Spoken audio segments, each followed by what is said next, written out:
رمضان يا حبيب رمضان رمضان. Assalamualaikum warahmatullahi wabarakatuh. Alhamdulillahirabbil alamin. Wassalatu wassalamu ala asyrafil anbiya'il mursalin. Allahumma shalli wa sallim ala Muhammadin wa ala alihi wa ashabi ajma'in wa man tabi'ahu bi ihsanin ila yaumiddin. Amma ba'du. Para pemirsa yang berbahagia, pada kesempatan ini saya akan menyampaikan tema mengenai membumikan Al-Quran.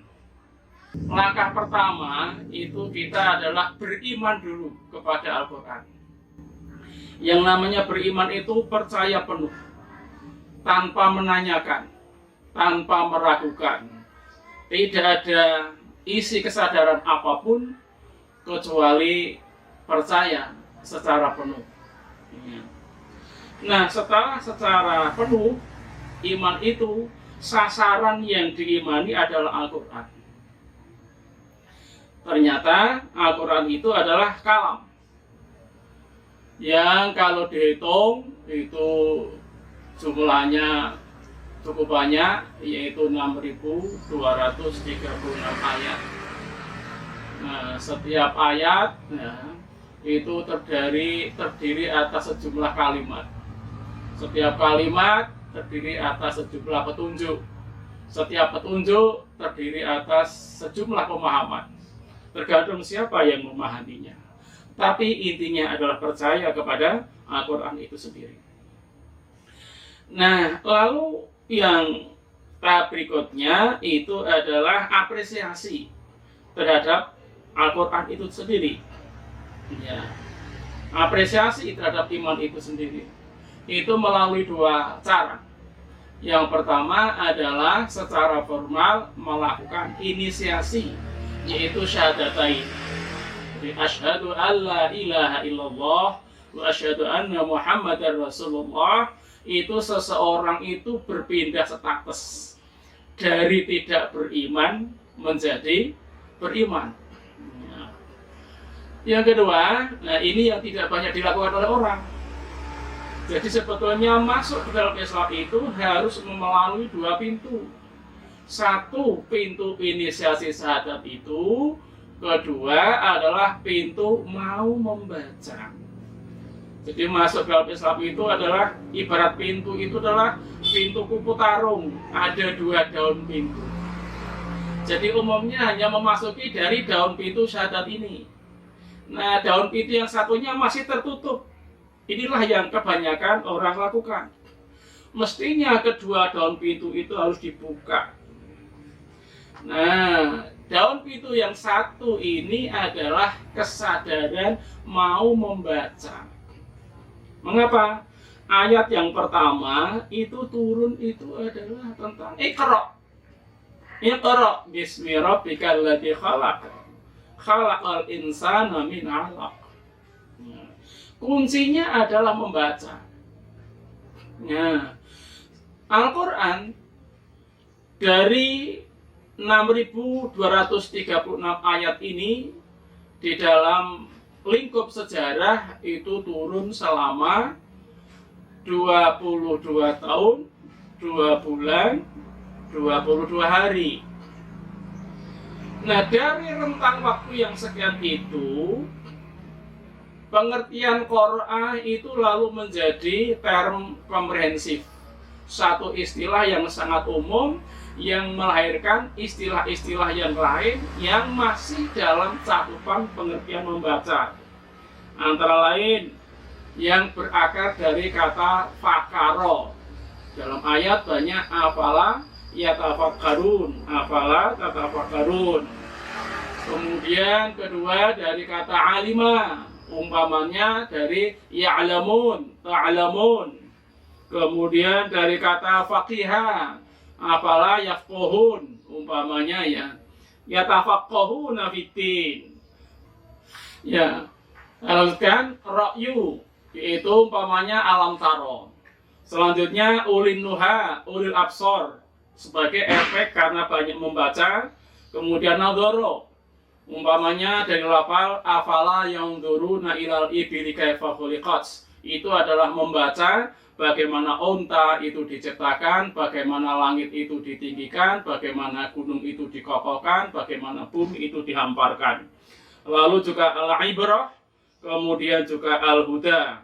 Jadi cukup banyak cakupan pengertian itu membaca itu. Nah, prasyarat untuk bisa membaca Al-Quran dengan berbagai macam pengertian anak-anak pengertian dari Quran tadi, ya harus tahu tentang bahasa Arab. Jiwa bahasa Arab pada saat Al-Quran itu diturunkan di tanah Arab sana. Kemudian karena Al-Quran ini berlaku sepanjang zaman dan kapan saja, maka harus ada pengertian bahasa yang sangat komprehensif, termasuk pengembangan bahasa di berbagai belahan dunia. Karena sejak semula Al-Quran sebagai kalam itu selalu berdialog dengan realitas sosial. Ya, jadi masyarakat bertanya, lalu Allah dan Rasulullah itu bermeditasi, katakanlah begitu, kemudian memperoleh jawaban dari Allah, turunlah ayat untuk memberikan solusi terhadap masalah yang muncul. Umpamanya yas'alunaka 'anil mahid. Nah, itu lalu ada petunjuk-petunjuk ajaran bagaimana wanita yang sedang menstruasi. Bagaimana dalam keadaan itu pola keberagamaannya adalah utuh. Itu yang saya katakan, bahwa keberagamaan pada masa Nabi itu sangat produktif. Dan itu harus juga berlaku sampai sekarang dan di mana saja. Ya. Nah, pemirsa yang berbahagia, hasil membaca apakah fakihah, alima, aqilah, nadhara, itu setiap membaca pasti memperoleh sesuatu. Sesuatu itu disebut konsep. Jadi membaca itu artinya melakukan konseptualisasi. Nah, ketika melakukan konseptualisasi, hasilnya adalah menemukan satu konsep. Saya akan menggambarkan apa itu konseptualisasi. Umpama ada seorang ilmuwan luar angkasa itu mengamati bintang berekor. Ya, bintang berekor. Itu setelah diamati ternyata dia akan muncul setiap sekian tahun, apakah 80 tahun atau 120 tahun. Lalu yang mengamati itu kebetulan bernama Halley. Nah, dalam istilah ilmu angkasa luar itu bintang berekor itu disebut komet. Lalu komet itu disebut komet Halley. Jadi konseptualisasi terhadap gejala alam komet yang sedang mendekati sistem tata surya oleh Halley, maka muncullah istilah atau konsep yang disebut komet Halley. Itulah konsep. Nah, manusia di dalam Islam itu diperintah untuk sebanyak mungkin melakukan konseptualisasi, yaitu disebutkan di dalam surat Al-Baqarah ayat 30, 31 dan seterusnya. Itu kata kuncinya adalah wa'allama adamal asma'a kullaha. Dan Allah senantiasa benar-benar mengajar kepada Adam tentang nama-nama secara keseluruhan. Asma yang tunggalnya isim itu adalah kata benda. Kata benda itu adalah konsep itu sendiri. Karena pengertian konsep secara alami, secara asali di dalam dunia filsafat, konsep itu adalah realitas tunggal yang ada di dalam dunia pikiran. Kemudian jika diungkapkan dalam kata tulis, ya akan menjadi tulisan yang dapat dibaca, yang disuarakan dengan indera, dengan alat ucap, umpamanya komet Halley. Itu adalah realitas tunggal. Nah, Setelah ditemukan banyak isim, banyak asma, banyak konsep, itu kegiatan selanjutnya karena pengertian alama itu mengajar yang benar-benar mengajar mendetail sehingga tidak berhenti hanya menamakan apa itu apa, tetapi mencari hubungan dasar antara dua konsep atau lebih. Jadi hubungan dasar itu adalah hubungan yang pasti, tidak boleh tidak. Berbeda dengan hubungan aksiden. Saya akan menggambarkan contoh hubungan dasar. Bahwa ada sesuatu disebut Sumarno. Dan ada sesuatu disebut Sumarni. Nah, apabila Sumarno dan Sumarni ini melakukan akad nikah, angkah tuka wa zawastuka, maka setelah itu tidak mungkin akan menjadi ada atau konsep yang ketiga. Jadi angkah tuka bazal tuka itu hanya hubungan aksiden, boleh tidak, boleh ada. Yang menjadi hubungan dasar adalah hubungan senggama, hubungan persetubuhan. Itulah hubungan dasar. Tanpa itu tidak akan ada 9 bulan 10 hari. Jadi teori itu adalah hubungan dasar dari dua atau lebih sesuatu atau konsep atau variabel, maka akan muncul sesuatu yang ketiga. Itulah teori. Jadi hubungan bersebadan itulah merupakan hubungan dasar. Nah, pemirsa, seluruh ilmu apapun itu dibangun dari teorisasi, konseptualisasi, proposisi, dan teorisasi. Jika akhirnya anak Adam itu mengumpulkan berbagai macam ribuan teori, dan semua teori itu serumpun, artinya serumpun itu kesamaan objek, maka akan menghasilkan satu cabang ilmu. Satu cabang ilmu.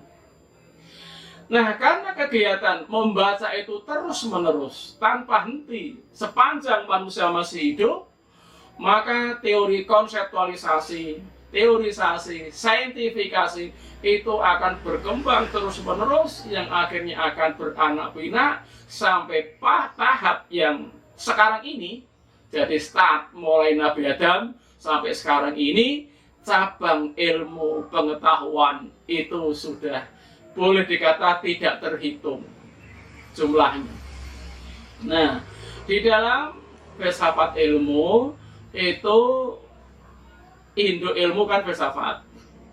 Jadi filsafat itu menghasilkan ilmu. Nah, dari ilmu itu melahirkan teknologi.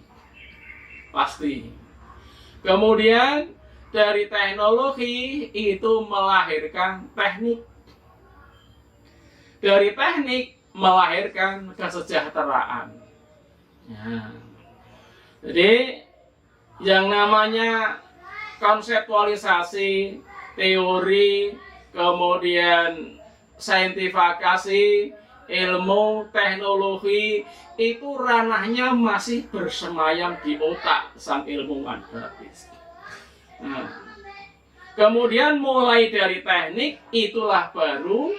Mulai dari teknik itulah sebagai hasil yang pelahiran dari yang ada di otak itu.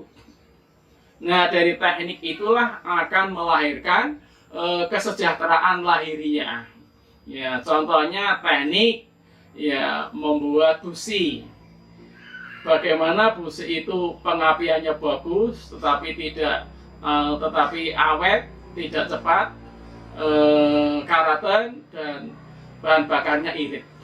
Ya, dengan itu pasti akan menghasilkan kesejahteraan bagi manusia. Hanya di dalam Islam itu bahwa kesejahteraan itu harus dikembalikan kepada Allah. Maka kesejahteraan itu harus dijadikan sebagai bekal untuk ibadah kepada Allah untuk mencapai kebahagiaan yang lebih abadi.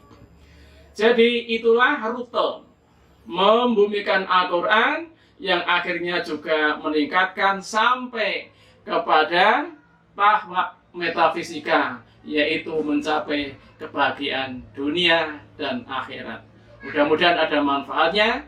Billahi taufik wal hidayah. Wassalamualaikum warahmatullahi wabarakatuh.